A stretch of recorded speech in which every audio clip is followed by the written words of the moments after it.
He would love that idea, obviously, or she would not have been there. You live with him full time? Yes.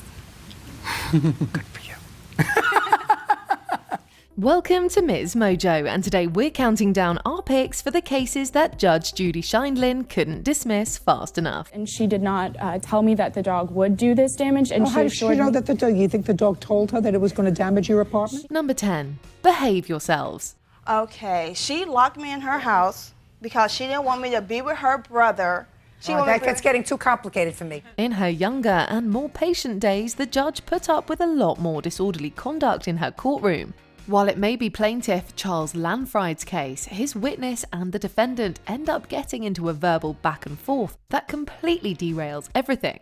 I'm the one that went to jail and was going to stay in jail. I went to jail. I went to jail. We can handle it now. Sit down. Excuse me. Sit down a second. She don't even have anything to do with it. Sit down a second. It doesn't take long for the snide remarks and insults to turn into full-blown accusations of unflattering behavior. The judge awards Lanfried his money after less than 4 minutes, if only to get them all out of her hair. Who paid for the airline tickets? He did. Judgment is, in this case, is for the plaintiff for the amount of $714. You people have to learn how to behave yourselves in the court.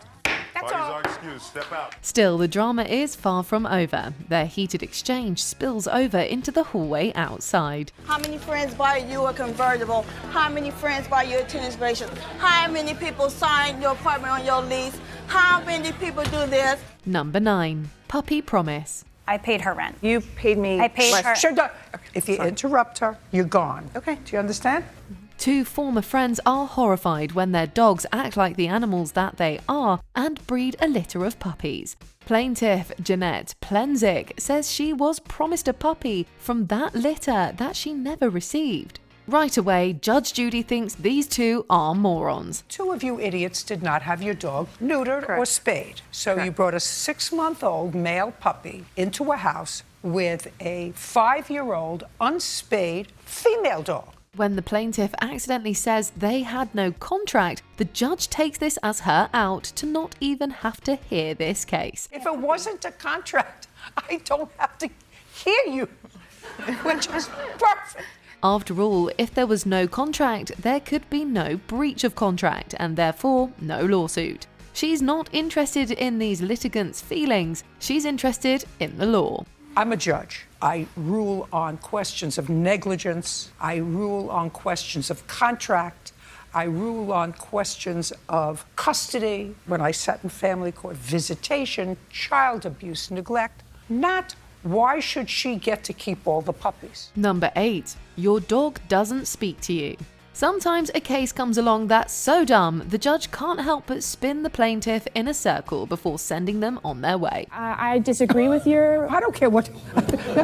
Good for you. That's exactly what Judge Judy did with Katie Swoboda, who sues a woman she agreed to dog sit for. The dog made a mess in her house, and Swoboda thinks the defendant should have told her this would happen. But because she assured me multiple times that it was a well-behaved dog, she told me, and I have text message proof that says she's honestly so chill. She's not the rambunctious, annoying dog at all. Unfortunately, no one in the room is a fortune teller. Also, because the dog was under Swoboda's care at the time, the judge is less than sympathetic. The plaintiff can hardly believe she's not going to get her money, which is unbelievable in itself. If she had known that her dog would be bad, she would have dropped off a crate to me to put it in. She left me no way to take care of the dog other than a leash and food. She assured me that everything was going to be okay. Goodbye. Parties are excused. You may step out. Number 7. Everybody out. A late-breaking action. Rick Lomas, the self-described manager of Hollywood figure Divine Brown, claims Brown has not paid him his commission since she won notoriety in the Hugh Grant affair. An early episode sees Judge Judy hearing a case against Divine Brown, the former sex worker who became infamous due to her involvement with actor Hugh Grant.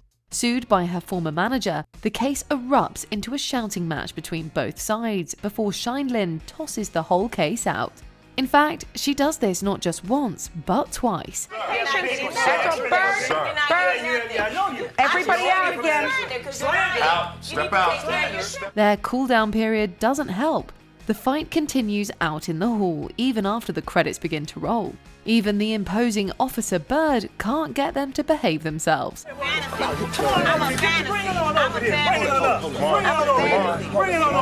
You can tell this is early in the show's run. Shindlin would never have put up with this in later seasons.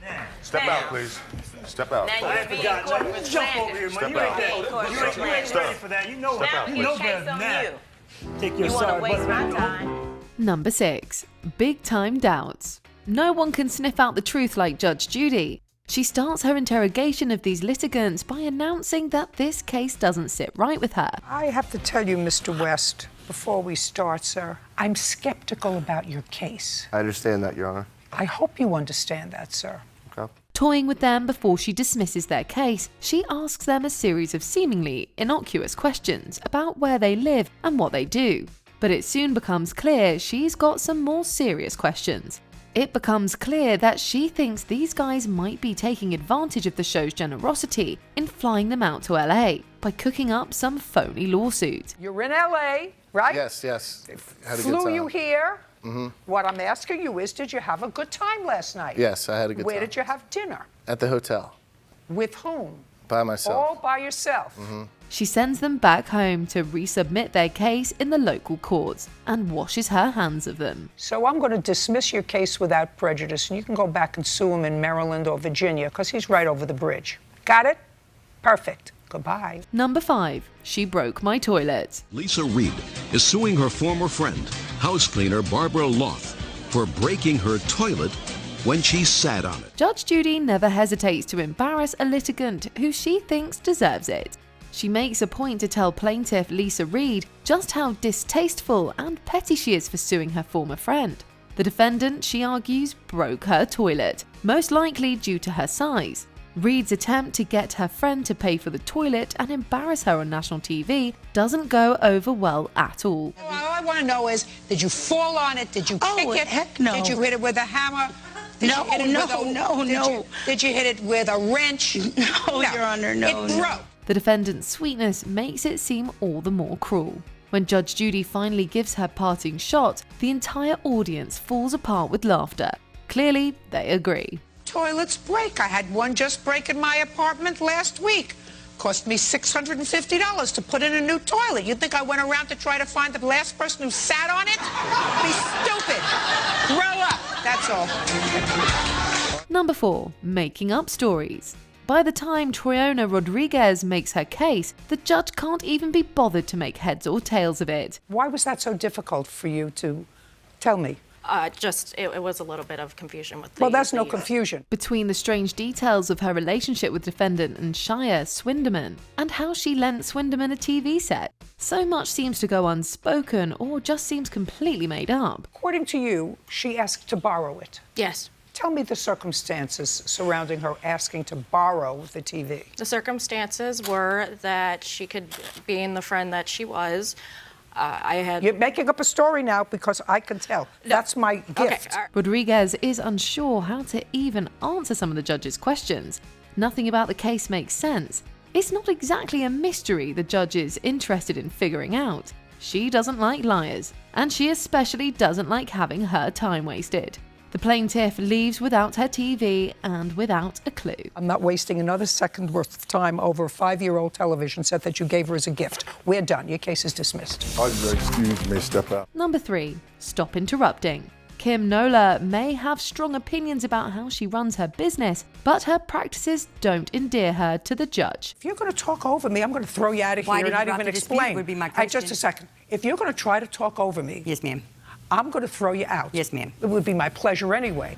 Defendant Thomas Doherty cancelled a motorcycle rental he made with her business over 2 months in advance, but Nola insists she gives no refunds. Now she's suing him for fees she incurred once he contested the charges. Shindlin lets her know right away she's not sympathetic. I'm not giving you a quarter. I think that you're a very bad businesswoman. Ma'am. I think that you 3 days later. I think that he canceled 3 days later. My policy is no refunds. Miss Nola. Miss Nola. In my policy. I'm talking, you're not. That's when things go off the rails. Nola insists on interrupting the judge and just can't seem to stop herself. It's rare to see a litigant with this much audacity. So if I were in business with a customer who had reserved and used my business before 3 times, That and understood the policy.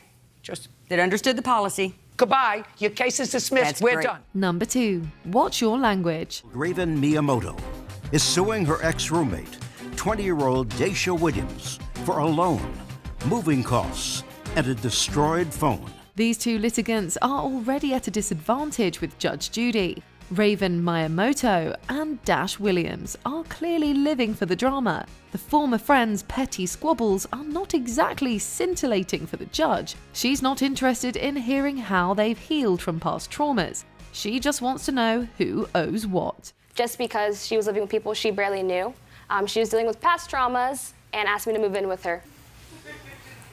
She's not your mother. Oh, I know. Pay your own rent. When Miyamoto decides to openly swear at the defendant in court, the judge is out of her seat faster than you can say dismissed. Honestly, it seems like she was just looking for the perfect excuse to tell these 2 goodbye, and boy, did they give her one. Or because you were jealous. Whatever it was, you weren't getting along. And? Okay. And, just a second. What did you say? I said Bye. Case is dismissed. We're done. Your Honor, I have a countersuit. You're done. You're done. If you don't know where you are, that's your problem. Before we continue, be sure to subscribe to our channel and ring the bell to get notified about our latest videos. You have the option to be notified for occasional videos or all of them. If you're on your phone, make sure you go into your settings and switch on notifications.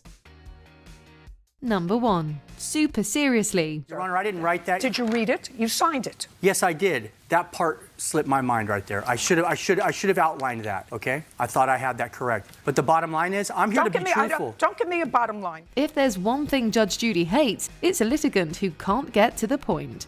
Plaintiff Shaughnessy Faye is determined to give her the full story when she just wants bullet points. Faye does everything he can to annoy her. It's almost like he wants to get his case thrown out. According to you, did you want to cross that out too? And the fact that he was doing you a huge favor, do you want to cross that out too? No. Okay.